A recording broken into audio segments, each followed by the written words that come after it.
daawadayaal ku soo dhawaada wararka arrimaha dibadda ee Bakaal MEDİA qodobada daawan doontaana waxaa ka mid ah wasaaradda gaashaandhigga ee Mareykanka ee Pentagon-ka ayaa waxay sheegtay in qaar ka mid ah raggii dilay madaxweynihii dalka Haiti ay ka soo jeedeen ama ay tababaro ay ku qaateen wasaaradda gaashaandhigga ee Mareykanka ayna ka tirsanaayeen ciidamada qalabka sida ee dowladdaasi. Sidoo kale waxaa daawan doontaan Turkiga madaxweyne Recep Tayyip Erdogan ayaa waxa uu ka hadlay xaaladda ku saabsan Turkiga in uu ilaalinayo aeroboorka magaalada caasimadda ee Kabul iyo sidoo kale Daalibaan oo sheegtay in ay jihaad iyo weeraro isxiga ay ku qaadi doonto haddii Turkiga uu ka haro ciidamada gaashaanbuurta NATO ee isaga baxaya dalkaasi Afghanistan. Hase ahaatee waxaan ku hormaraynaa dalka Mareykanka. Qaar ka mid ah ragga la xiriirinayo dilkii madaxweynihii waddanka Haiti Jovenel Moise oo lagu soo xiray howlgal ay sameeyeen ciidanka booliska dalkaasi ayaa ka qayb qaatay tababarka ciidamada Mareykanka, sida uu VOA-da u xaqiijiyay afhayeenka waaxda gaashaandhigga ee Mareykanka ee la yiraahdo Ken Hoffman. Raggan oo u dhashay waddanka Colombia ayaa macluumaadkooda soo shaabaxay intii lagu guda jiray baaritaanka macluumaadkooda, waxaana lagu ogaaday inay tababarada ciidamada Marines-ka ee Mareykanka ay ku qaateen saldhig ku yaala gobolka Texas ee dalka Mareykanka.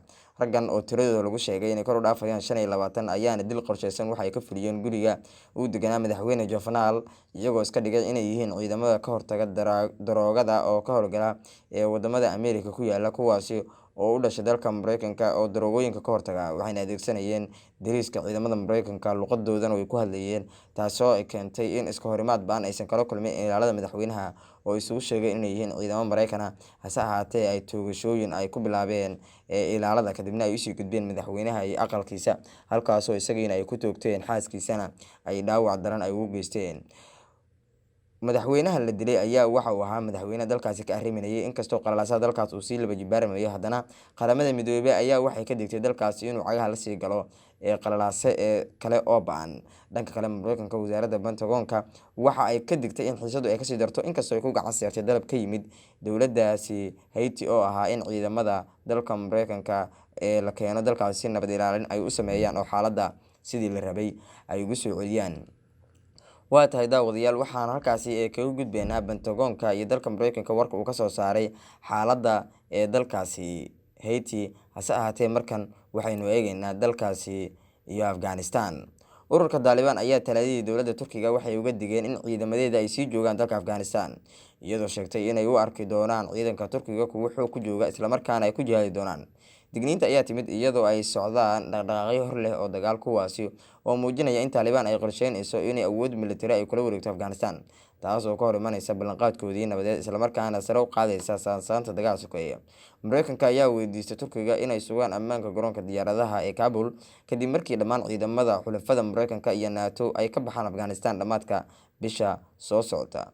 Madaxweynaha Turkiga Recep Tayyip Erdogan ayaa sheegay Jimcihii, isagoo aan faahfaahin ka bixin, inuu Washington kula heshiiyo qorshaha ku saabsan sidii loo sugi lahaa amniga iyo maareynta garoonka diyaaradaha. Ha yeeshee, Daalibaan ayaa cambaareysay heshiiskaasi, waxayna ka dalbadeen Turkiga inay dib u eegaan go'aankooda. Bayaanka ay Daalibaan soo saartay waxay ku sheegtay in ciidan kasta oo Afghanistan ku hara ay u arki doonaan kuwo duulaan ku ah dalkooda, waxayna Turkiga uga digeen inay xiriirka kala dhexeeya uu xumaan doono haddii ay sii joogaan. Wasiirka gaashaandhigga Turkiga Hulusi Akar ayaa saxaafadda waxa uu sheegay kadib shirkii golaha wasiirada ee fiidnimadii Isniinta in Turkiga uu ogolaaday qaar ka mid ah qodobada ay ka wada hadleen dhiggiisa Mareykanka, kuwaas oo la xiriira maamulka garoonka diyaaradaha. Waxa uuna sheegay in wadahadallada heshiiska garoonka ay sii socon doonaan. Amniga iyo habsami u socodka howlaha garoonka caalamiga ah ee Hamid Karzai ee caasimadda Afghanistan ayaa muhiim u ah joogista wakiilada diblomaasiyadeed iyo ururada ajaanibta ah ee ka howlgala Kabul, halkaasi oo qarax bam ah talaadadii uu ku dilay ugu yaraan 4 qof. Haddii garoonka diyaaradaha uusan shaqayn, waa in wadamadu ay dib ugala laabtaan Afghanistan howlwadeenadooda diblomaasiyadeed, ayuu yiri Akar, wasiirka gaashaandhigga ee Turkiga, oo cadeynayay muhiimadda uu garoonkaasi u leeyahay dalkaasi Afghanistan. Waxaana hubaal noqotay in dalabkii Turkiga ee ahaa in la ilaaliyo garoonka caalamiga ah ee Hamid Karzai ee caasimadda Afghanistan ee Kabul uu socdo hirgelintiisa kadib markii madaxweynaha Turkiga uu sheegay dhowr jeer in dalkiisa uu damacsan yahay inuu qaato mas'uuliyadda marka ciidamada NATO iyo Mareykanka iyo kuwa kale ee Yurub ay ka baxaan dalkaasi marka la gaaro bisha Sebtembar sanadkan. Dhanka kale, kooxda Taliban ayaa bayaan soo saartay waxa ay sheegtay inay kasoo horjeedo tallaabadan uu qaadayo Turkiga. wararka kasoo baxaya Daalibaan ayaa fariin digniin toos ah waxay u direen Ankara, balse weli wax faahfaahin ah oo si quman u turxaan bixinaya lagama hayo heshiiska ay ka wada hadlayaan Mareykanka iyo Turkiga oo weli aan la soo gabagabeynin. Dowladda Turkiga ayaana rumaysan in dhibaato kasta oo ka timaada Daalibaan lagu xallin karo wadahadal. Shaqada ugu weyn ee Turkigan ay noqon doonto oo kaliya sugidda amniga garoonka diyaaradaha iyo in aan laga hor imaan ama lala dagaalamin Daalibaan. Turkiga ayaa u muuqda mid ka goos adeegaya xiriirka wanaagsan ee uu la leeyahay dhinacyada saameynta ku leh Daalibaan sida Bakistan iyo Qatar. Madaxweyne Erdogan ayaa la tilmaamayaa inuu u baahan yahay inuu helo taageero siyaasadeed, dhaqaale iyo mid saadba si uu u qabto hawshan. Warar kale ayaana sheegaya in codsiga Turkiga ee taageerada sirdoonka Mareykanka uu sidoo kale ka mid ahaa qodobada laga wada hadlay, balse aan la gaarin heshiis rasmi ah. Waqtiga la joogo, hawshaas Turkiga waxay ku eg tahay maareynta qeybta militariga ee garoonka, maadaama garoonkan uu muhiim u yahay isku xirka dalkan iyo dunida kale. Waqtigan waxaa dalka ku sugan in ka badan 500 oo askari oo Turki ah oo qayb ka ah howlgallada NATO. Waa sida rasmiga ah ciidamada loo hayo, hase ahaatee sida xoguhu ay sheegayaan in ka badan 2,000 oo askari oo dheeraad ah ayuu Turkigu aagaasi ku daabulay. Marka lagu daro wadooyinka waaweyn iyo jidadka tareenada ee isku xira Afghanistan iyo dalalka dariska la ah ee Bakistan, Iran, Turkmenistan, Uzbekistan, Tajikistan iyo Shiinaha, Afghanistan waxay ku xiran tahay caalamka kale iyadoo loo marayo garoonka diyaaradaha Hamid Karzai, kaasi oo hubiya imaatinka joogtada ah iyo howlgallada safaradaha shisheeye iyo diblomaasiyiinta. Sidaasi waxaa warbaahinta u sheegay sarkaal nabad sugid oo ka tirsan dowladda Turkiga. Sarkaalku waxa uu sheegay in Turkiga uu sidoo kale maalgashiyo iyo iskuulo ku leeyahay dalka iyada oo loo marayo wakaaladda iskaashiga iyo xiriirka Turkiga ee TIKA la yiraahdo. Sarkaalka ayaa sheegay in iyadoo la tixraacayo xiriirka taariikhiga ah ee kala dhexeeya Afghanistan, ay muhiim u tahay in Turkiga uu sidoo kale door uu ka ciyaaro horumarinta qaab dhismeedka bulshada ee dalkaasi.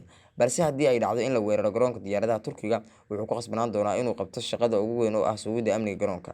Si looga fogaado xaaladan oo kale, Ankara waxay dooneysaa inay la xiriirto dhaqdhaqaaqyada Daalibaan oo u muuqda inay kusii jeedaan qabsashada deegaano iyo magaalooyin badan oo maalmihii lasoo dhaafay ay weerar ku ahayd, taas oo ka dhigaysa howlgalka Turkiga mid aad muhiim u ah.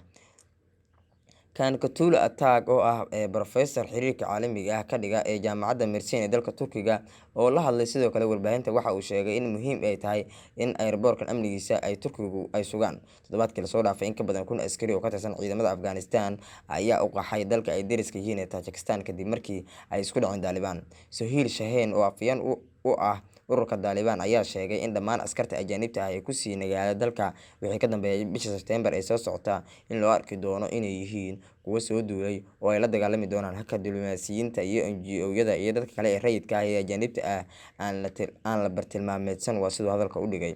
Inkastoo Daalibaan markasta ay sheegayso inaysan beegsan doonin dhaqdhaqaaqyada diblomaasiyiinta, haddana lama hubo. Dabayaaqadii sanadka 2014 waxaa dhammaaday howlgalkii ciidamada caalamiga ahaa ee kaalmada amniga ee ISAF loo yaqaano oo laga bilaabay Afghanistan sanadkii 2002, kaasi oo horkacaya Mareykanka oo in ka badan 19 sano ku sugnaa dalkaasi, hase ahaatee u muuqda ciidamo dalkaasi aan ku guuleysan inay gacanta ku dhigaan. Daawadayaal, waxaa intaasi naga eeg wararka dibadda ee Bakaal MEDİA.